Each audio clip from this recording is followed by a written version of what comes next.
Apapun yang terjadi dalam hidupku ini, tak pernah kuragukan kasih-Mu Tuhan. Lewat gunung yang tinggi, dalam lembah yang curam, tak pernah kuragukan janji-Mu Tuhan. Kau berfirman dan sembuhkanku, Kau bersabda dan selamatkanku. Tiada yang mustahil bagimu, Yesus, ku percaya padamu. Mari nyanyikan bersama-sama. Apapun yang terjadi dalam hidupku ini, tak pernah kuragukan kasih-Mu Tuhan. Lewat gunung yang tinggi, dalam lembah yang curam, tak pernah kuragukan janji-Mu Tuhan. Kau berfirman. Pertanyaan banyak orang, Pak, saya susah hidup taat. Udah pasti nggak mungkin lah saya bisa sempurna. Betul, setiap hari manusia bisa melakukan dosa sengaja atau tidak sengaja. Ayat yang luar biasa, 1 Korintus 6 ayat 11 mengatakan begini. Beberapa orang di antara kamu demikianlah dahulu, tetapi kamu telah memberi dirimu disucikan, kamu telah dikuduskan. Kamu telah dibenarkan dalam nama Tuhan Yesus Kristus dan dalam roh Allah kita. Satu-satunya ayat di dalam firman Tuhan, satu-satunya ayat di Alkitab yang ada kata dikuduskan dan dibenarkan dalam satu ayat, hanya ada di ayat ini. Maksudnya apa?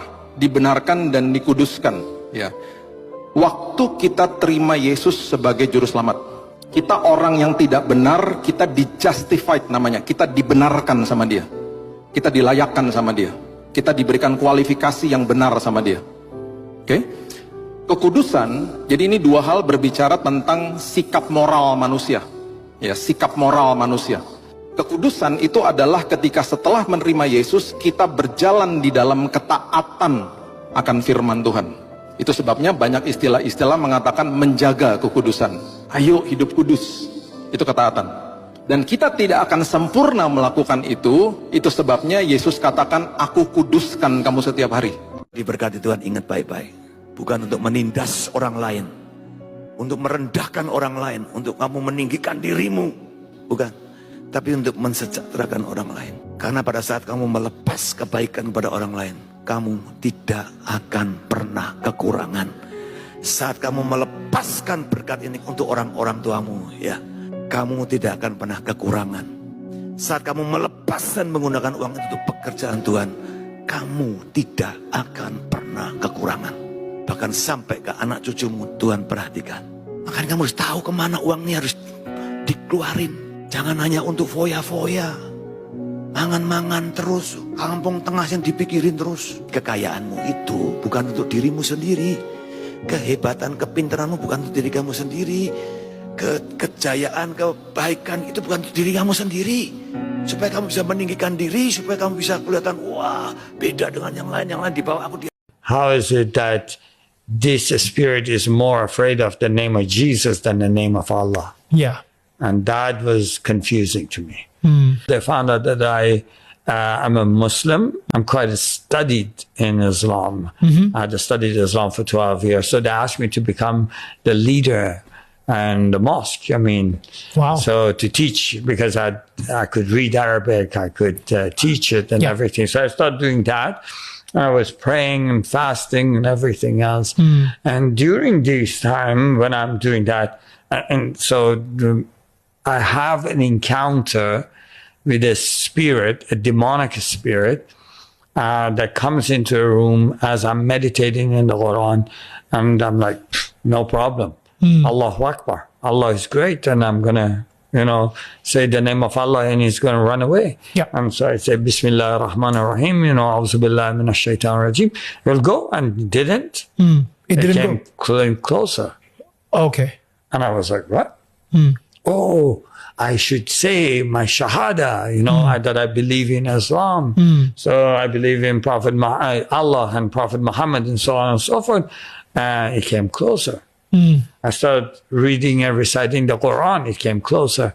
At this point, I was feeling like someone is like choking me, but from inside. And I couldn't breathe. And at that point, I was like, God help me.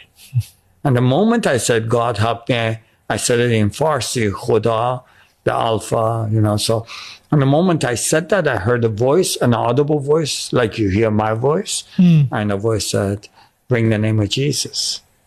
And I didn't really think about it. I didn't ponder.